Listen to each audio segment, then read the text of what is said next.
Glória a Deus. Quero cumprimentar a todos com a paz do Senhor Jesus.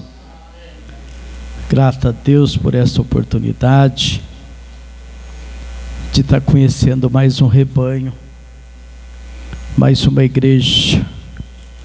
Pastor Jonathan, Deus abençoe. Pastor Fernando, pastor local, Deus abençoe você que veio aqui nesta noite ouvir a palavra de Deus.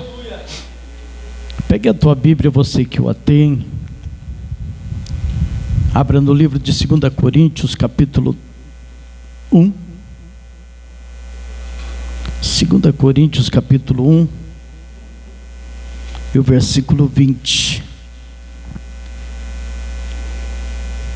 Trago saudação do pastor Otoniel Palácio, nosso pastor ali da AD Belém dos Comerciários.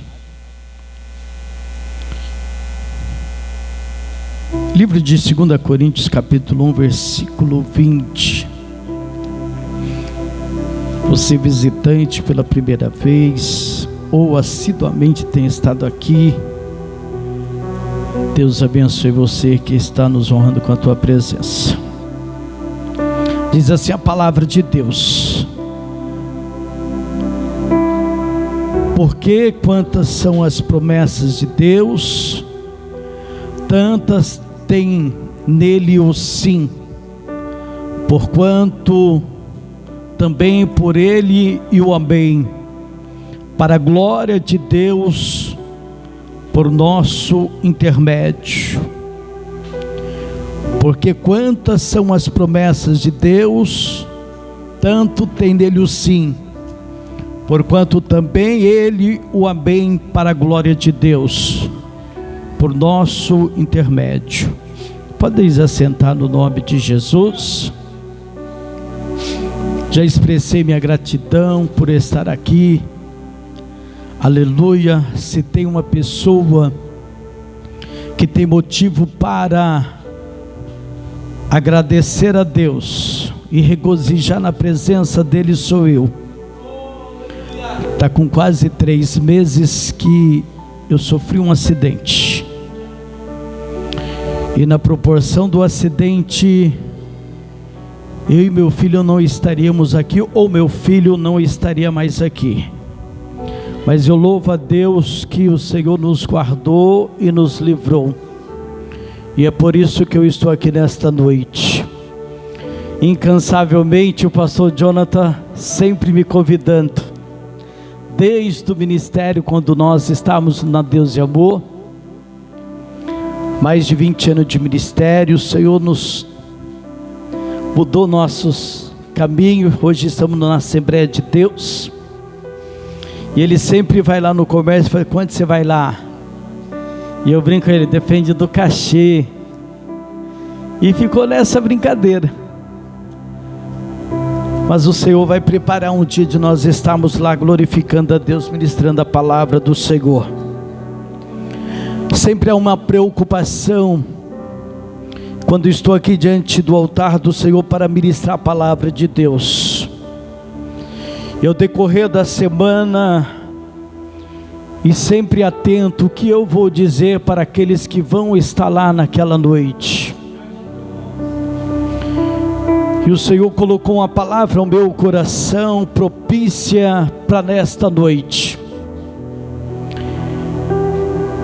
Talvez quando nós leamos o versículo 20 do capítulo 1 de 2 Coríntios, e quando nós lê a palavra promessa, alegra o nosso coração. Quem é que não gosta de ouvir, ou receber, ou esperar por uma promessa? O meu filho de 6 anos, nós dissemos para ele: Vinícius, quando você completar os seus 6 anos, nós vamos dar o celular para você, porque ele não largava do nosso. E ele contou na mãozinha dele: falta quanto tempo? Falta 6 meses. E cada mês ele fala: falta quanto tempo? 5, 4. E nós, quando faltou um mês, deu tudo certo, nós demos o celular para ele. Pensa na alegria. Quem é que não fica feliz em receber uma promessa? E quando a promessa ela é cumprida na nossa vida, saímos regozijando. Eu tenho a certeza que você já recebeu tantas promessas na tua vida. Ou talvez você aguarda por uma promessa, ou está esperando por alguém que fez uma promessa. Talvez passou o ano eleitoreiro, onde os prefeitos e vereadores passaram lá na tua casa. Em cidade pequena é assim, eles batem, eles vai e faz a promessa. Talvez você leu o plano de governo do seu governador, do presidente, que não podemos esperar muita coisa, mas tem um plano de promessa e de fazer alguma coisa. Nós estamos vivendo um tempo de promessas que muitas vezes não se cumpre na nossa vida.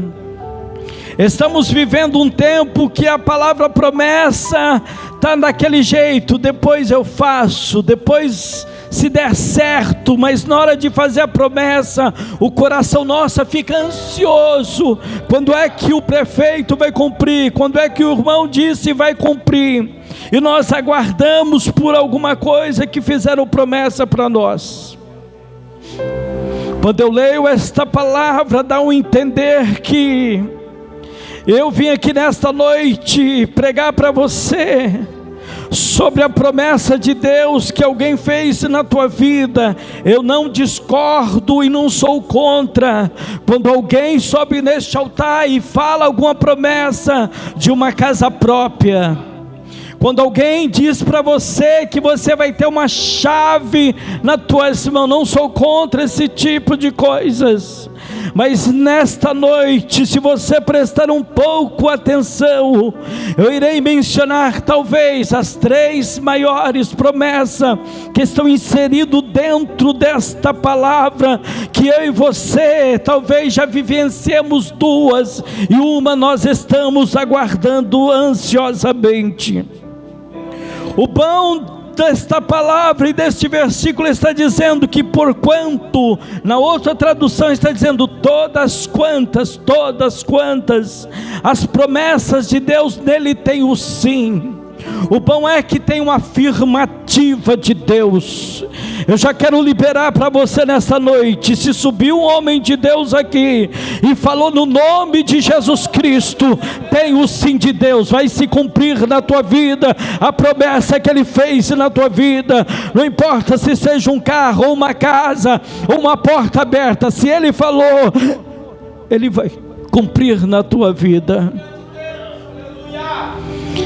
Eu esperava por uma promessa de Deus, e talvez eu dizia, quando é que vai se cumprir na minha vida? E muitas vezes eu dizia, agora que está tudo parece de perna para o ar. Quando eu perdi o meu carro, perca total. Quando eu quase perco o meu filho. Quando meus 2 aluguéis estavam vencendo, tanto do comércio como da minha casa. Quando começou a entrar-se a escassez, o comércio fechado, de repente Deus faz um reboliço, o Pix começa a entrar. Eu não tinha carro, Deus preparou um outro carro. Eu que estava com 4 aluguéis atrasados do comércio, de repente chegou um e falou, eu quero vender um terreno para você. Isso já é uma promessa antiga, mas tudo tem um tempo de Deus, Ele vai cumprir na tua vida. É bom isso, quando nós recebemos promessa e Deus cumpre. Mas 3 grandes, maiores promessas estão inseridas dentro desta palavra. Uma das promessas que eu encontrei, se você achou aí, depois você fala comigo se tem as 3 maiores promessas. Eu quero meditar com você que uma das maiores promessas, no livro de São Mateus, no capítulo 16, no versículo 18, o próprio Jesus diz para Pedro, Pedro, tu és Pedro, e sobre esta pedra edificarei a minha igreja, e as portas do inferno não prevalecerão contra ela.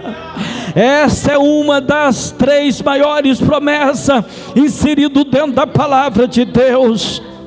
Muitas vezes alguém diz: olha, vai entrar o governo PT, eles vão querer fechar a igreja, eles vão querer terminar com a igreja. Ei, se lá no tempo do império, que tinha aqueles homens mais cruéis, não conseguiu parar a igreja, vai agora que a igreja vai ser parada, porque tem uma promessa, que as portas do inferno não vai prevalecer. Edificarei a minha igreja sobre a pedra, e as portas do inferno não prevalecerão contra ela. Talvez você até mencione aí para você: estou no ministério pequeno, talvez de pouca expressão, mas esta igreja só chegou aqui porque a porta do inferno não tem prevalecido. Vai passar luta, vai passar tribulação, vai passar dificuldade, mas se tem uma coisa que não prevalece, é o inferno na frente dela. Ela vai continuar caminhando, porque Jesus edificou esta igreja sobre uma rocha. Eu quero transferir esta palavra para você também nesta noite, atendendo que nós somos o templo do Espírito Santo, somos morada do Senhor. Talvez você olhe para o teu lado, você olha para o teu do outro lado, e você não vê mais aquele que está aqui dentro. Talvez a porta do inferno prevaleceu contra a vida dele. Você só está aqui porque você está edificado em Cristo Jesus. Não tem inferno, não tem diabo que vai prevalecer contra a tua vida. A primeira e uma das maiores promessas é que o inferno não vai prevalecer contra a igreja do Senhor. Quando eu leio aqui que todas quantas promessas de Deus nele tem o sim, não tem quem diga não, que não vai acontecer. Há quanto tempo é que foi feita esta promessa, que a igreja ia continuar caminhando? E até hoje a igreja tem seguido, e ninguém tem parado na frente dela. O evangelho está continuando, caminhando e sendo pregado, porque tem o sim de Deus, tem a afirmativa de Deus. Mas para uma igreja continuar caminhando, está fixado sobre a pedra, para que o inferno não prevaleça. Quando eles diziam isto, dentro de uma casa, cadê aquele que fez a promessa para nós? Mataram ele. Cadê aquele que caminhava conosco quando nós abria a boca do peixe, tinha o dinheiro? Quando nós estava sob a relva, ele fazia multiplicar o pão.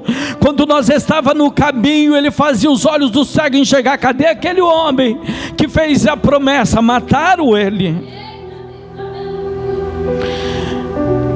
No Evangelho de São João, no capítulo 20, versículo 19 ou 21, quando Jesus, já no terceiro dia ressuscitado, ele adentra dentro dessa casa.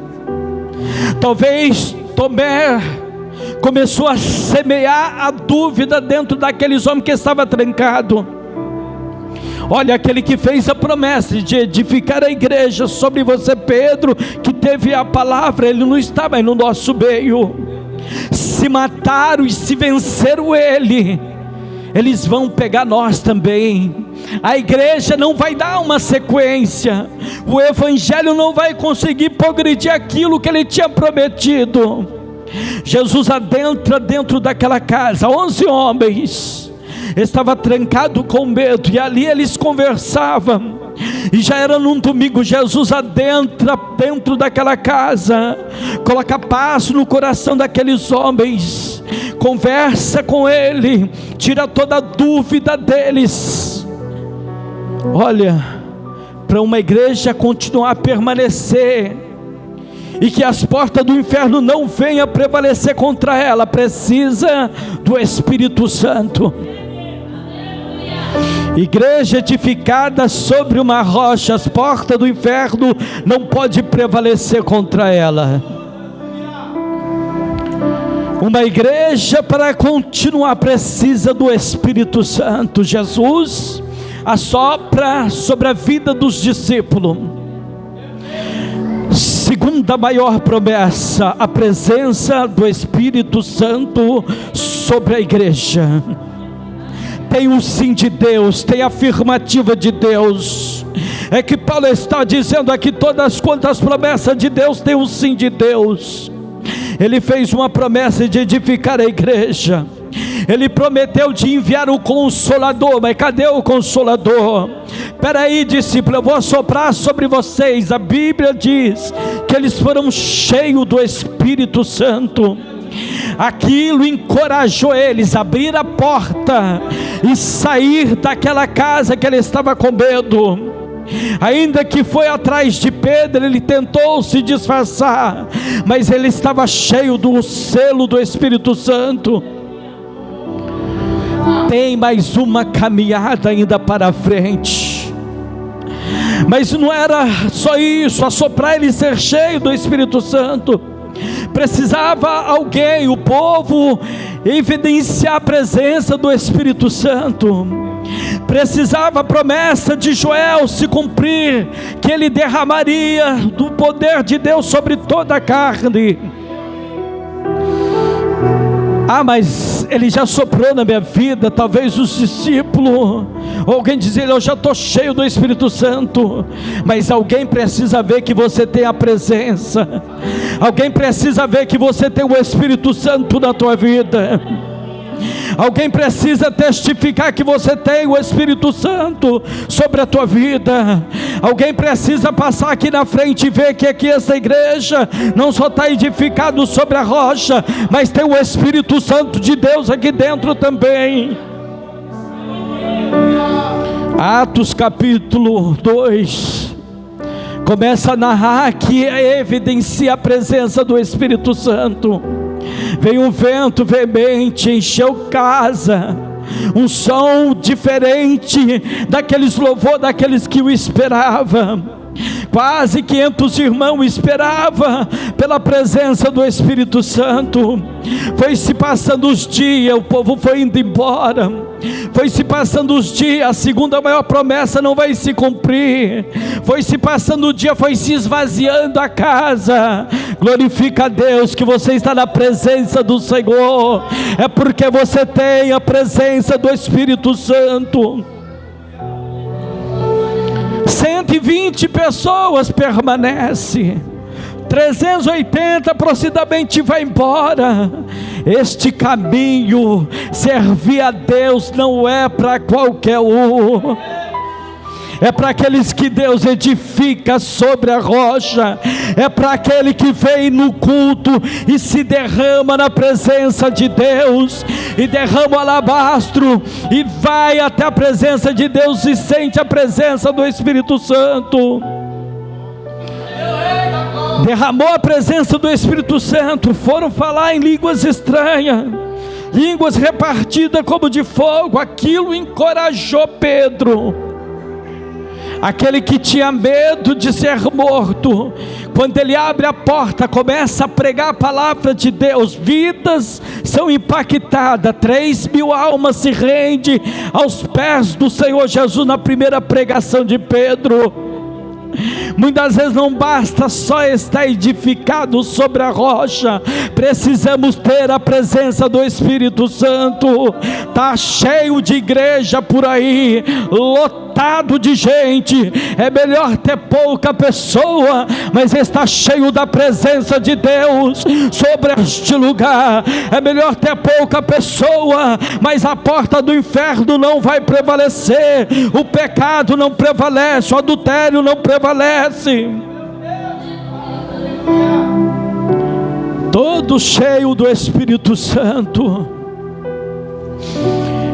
Muitas vezes você pensa: mas tem lugar para se manifestar a presença do Espírito Santo? Será que precisa de uma igreja grande, uma igreja requentada, uma igreja bonita para sentir a presença do Espírito Santo? Muitas vezes estamos até em lugares cheios, mas não sentimos a presença do Espírito Santo. Tem barulho, mas é um barulho vazio. Muitas vezes um lugar que muitas vezes a gente não dá nada, é onde a gente sente a presença do Espírito de Deus.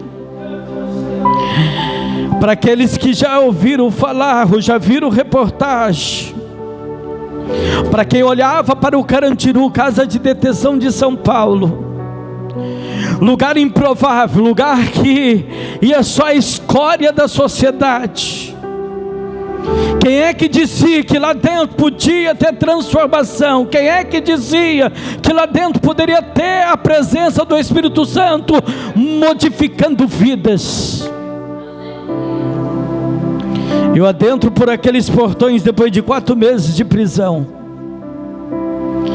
e talvez eu dizia: agora é o meu fim nesse lugar.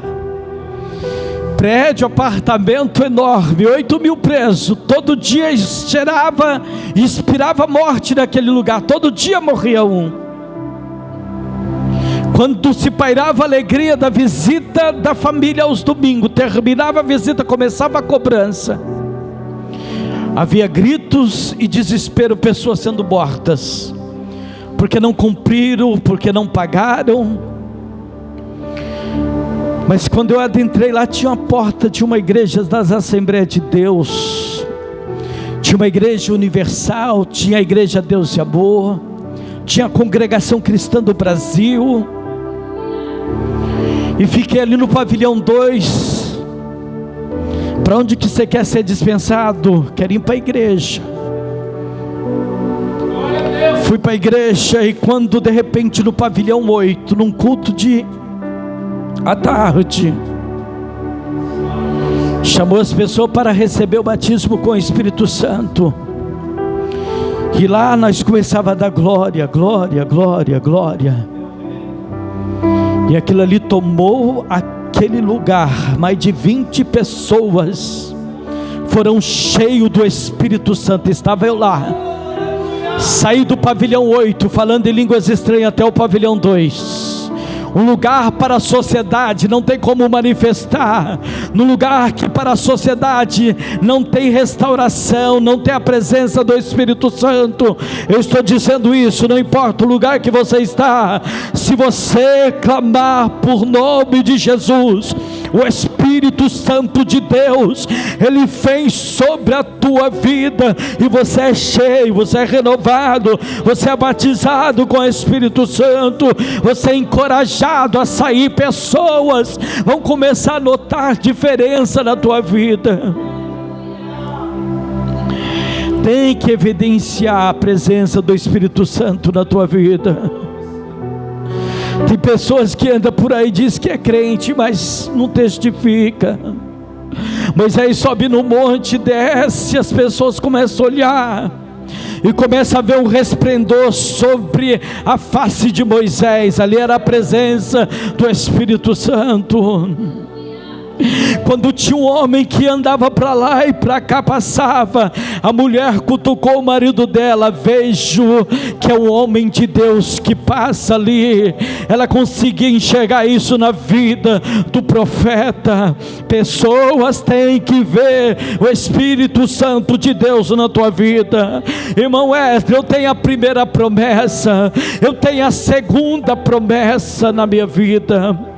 É as 3 maiores promessas inseridas dentro da palavra de Deus. Eu não posso deixar de compartilhar com a igreja que se uma igreja está edificada sobre a rocha, se uma igreja que tem a presença do Espírito Santo, e se ela só está aqui nessa terra, é porque o Espírito Santo está detendo ela ainda. Porque depois que o Espírito Santo tiver autorização, vai acontecer isto. Evangelho de João, capítulo 14. A primeira maior promessa é edificar uma igreja sobre a rocha. A segunda maior promessa é descer o Espírito Santo sobre a igreja. E a terceira e maior promessa é isso aqui que Jesus está dizendo: não turbe o teu coração. Credes em Deus, credes também em mim. Olha aí a promessa de Deus: na casa de meu Pai há muitas moradas, senão assim não vos teria dito, pois vou preparar-vos lugar. A promessa de Deus: e quando eu preparar-vos lugar, voltarei e vos receberei para mim mesmo, para que onde eu estou, estejai vós também. Não tem maior promessa na vida da igreja do que esta. Não tem maior promessa na minha e na tua vida. Eu estou edificado sobre uma rocha. Eu já recebi a presença do Espírito Santo. Eu estou aguardando esta promessa, porque é o prazer de Jesus. Na ascensão dele, ele subiu ao céu, e quando eles fitavam os seus olhos, apareceu o anjo e disse para os seus discípulos: olha, com esse mesmo olho que estão vendo, o verá que um dia ele vai voltar. Os discípulos esperavam por esta promessa. Ele já cumpriu a promessa de edificar nós sobre a igreja, sobre a rocha. Nós temos visto que o inferno não tem prevalecido contra a nossa vida. Nós já recebemos a promessa do Espírito Santo sobre a nossa vida, e ardentemente o coração deles esperava pela promessa de Cristo voltar. Olha aí quanto tempo faz. Talvez quando eles pregavam, ministrava a promessa, ministrava a palavra de Deus, eles diziam: olha, ele fez uma promessa e tem se cumprido na nossa vida. Ele morreu, ressuscitou, e ele diz que vai vir buscar nós. Morreu o discípulo, morreu os pais da igreja, e o evangelho foi se propagando, e nós recebemos esta palavra nos dias de hoje, para que onde eu estou, estejais vós também. Quantos já não acreditam mais que Jesus vai voltar? Quantos que não acreditam mais que Jesus vai raiar um dia com o toque da trombeta para vir buscar a sua igreja? Quantos que já pregam o evangelho que vai ser aqui mesmo? Mas Paulo já advertia: se você serve Cristo só por essas coisas terrenas, você é um dos mais miseráveis homens já nessa terra.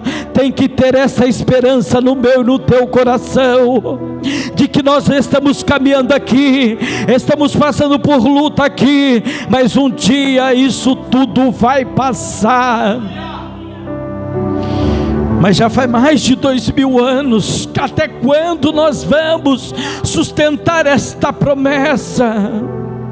Talvez você ainda não vai ver, mas se você estiver preparado, se você estiver com o teu coração dentro desta palavra, aguardando ansiosamente a vinda de Jesus Cristo, você vai poder presenciar aquilo que Ele prometeu para nós. Vou preparar-vos lugar. Ele preparou um lugar bonito. Se você já leu o livro de Apocalipse, tudo isso que eu e você passa nessa terra, lá não vai existir.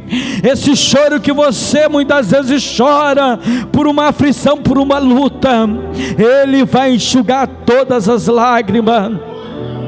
Talvez você espera por uma casa própria, por uma mansão.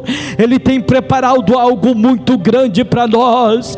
Aquilo que o olho não viu, aquilo que não subiu ao coração do homem, é o que Deus tem preparado para nós. Mas como é que, irmão Esdras, eu preciso ter todas quantas promessas de Deus nele deu? Sim, é você dizer o amém. Quando ele diz o assim, ele está afirmando o que vai fazer. Quando você diz o amém, você está concordando. Eu acredito na promessa inserido dentro desta palavra. Pode o inferno lutar, pode vir luta que for, mas eu tenho o Espírito Santo. Ele é o penhor, Ele é o selo, Ele é o passaporte para você ir para o céu. Tristeza é quando nós perdemos isso. tristeza é quando nós não tem mais a presença do Espírito Santo, e aí não tem como se cumprir a terceira maior promessa, de você subir para o céu. Mas eu posso perder o Espírito Santo? Pode. Lembra daquele homem que quando espargiu, colocou azeite sobre a cabeça dele, e a Bíblia diz que ele foi cheio do Espírito do Senhor. E de repente, no livro de Salmo 51, ele começa a pedir perdão dos seus pecados. Ele diz: Senhor, não retire de mim o teu Espírito Santo, não me lance fora da tua presença, torna a dar-me a alegria da tua salvação. Quando o crente perde a alegria da salvação, é porque o Espírito Santo já foi embora. Mas nesta noite você tem a oportunidade de receber o Espírito Santo, esta alegria, esta esperança tornar na tua vida, e você ter a alegria da salvação. É tão ruim quando nós dobramos o nosso joelho e nós não sentimos a presença de Deus. Eu fiquei uns 6, 8 meses, eu me ausentei do altar, ainda pastoreando a igreja Deus e Amor em Álvares Florense. Eu disse para minha esposa: fica lá no meu lugar. Eu dobrava o meu joelho e não sentia a presença do Espírito Santo. Eu não tinha força. Eu olhava para o meu espelho, era nitidamente eu não ter afeição, a presença do Espírito Santo, literalmente olhando. E quando eu dobrava o joelho, eu só chorava na presença de Deus, mas parecia que não tinha efeito. É triste isso. Para algumas pessoas diz: ele está em depressão. Eu até acredito, a pessoa que não tem o Espírito Santo, ele está apto a pegar isso aí mesmo. E eu fiquei em casa, nós colocava outro presbítero, outro diácono para celebrar a ceia local. Eu não ia na ceia, e cada culto que eu perdia, parecia a minha esposa falar: olha, hoje a palavra era tudo para você. Mas um dia colocamos um ponto final.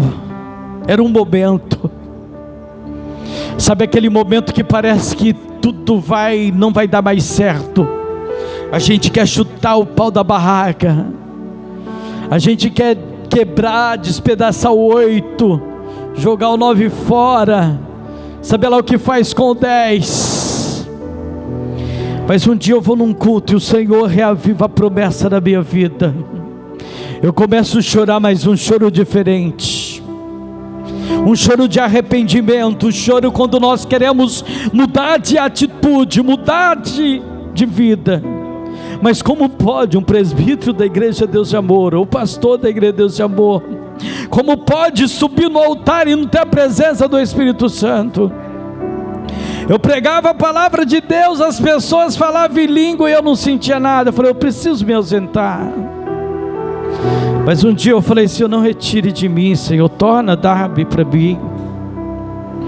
Talvez eu esteja falando com pessoas nesta noite, que você até vem para a igreja, talvez você até anseia por esta promessa, mas parece que as coisas do mundo têm te sucumbido. Mas nesta noite Ele reaviva, Ele reafirma, Ele diz uma palavra para você que tem o sim de Deus na tua vida. A porta do inferno não vai prevalecer contra a tua vida. A porta do inferno não vai prevalecer contra a tua casa. A porta do inferno não vai prevalecer contra os teus filhos. A porta do inferno não vai prevalecer contra o teu casamento. O Espírito Santo vai entrar na tua vida, no teu casamento, na vida do teu filho. O Espírito Santo vai adentrar dentro do teu ministério, e você vai continuar mais uma caminhada, e você vai vivenciar, você vai continuar guardando por esta promessa. Aonde eu estou, eu quero que você esteja também. Se ponha de pé, permissão do pastor. Fique com essas 3 maiores promessas na tua vida. E não se esqueça, é real, é verdadeiro. Um dia Ele vai voltar e só vai buscar aquele que tem o Espírito Santo na vida. Quando eu estava dentro do meu carro, com um tórax quebrado há 3 meses atrás, fratura na minha costela. Muitos já quebraram costela por aí, diz que fica anos e anos com dor. Não tenho nada desde o primeiro mês que eu me recuperei. Mas quando eu estava dentro do carro, que eu vi um buraco aberto, mas um dedo abaixo pegava a artéria do meu filho. Quando se esguichava o sangue, eu via tudo aqui dentro dele. Eu clamei pela misericórdia de Deus ali. Senhor, não fiz barganha, eu vou ser melhor, vou ser fiel, eu vou ser... Não, eu falei: Senhor, vem com tua misericórdia. Se você precisa da misericórdia de Deus nesta noite para a tua vida, Ele está pronto para te ouvir, não só no momento de desespero, no momento de angústia, no momento de aperto, mas nesse momento tão bom que estamos aqui nesta noite. Senhor Deus e Pai, tua palavra foi pregada. Pai, tantas promessas o Senhor já fez para nós. E eu não quero, Senhor, invalidar nenhuma promessa material, Senhor, física, de cura, meu Deus, sobre a vida de cada um aqui nesta noite. Mas eu quero que nesta noite, Senhor, o Senhor continue afirmando sobre a nossa vida, de continuar conosco, que as portas do inferno não prevalecer, e que a tua presença do teu Espírito Santo continua nos enchendo, para que essa viva esperança ardente no nosso coração, de um dia ir no lugar que o Senhor preparou para nós. Pai, continua conosco, continua com esta igreja, em nome de Jesus Cristo. Amém, Jesus.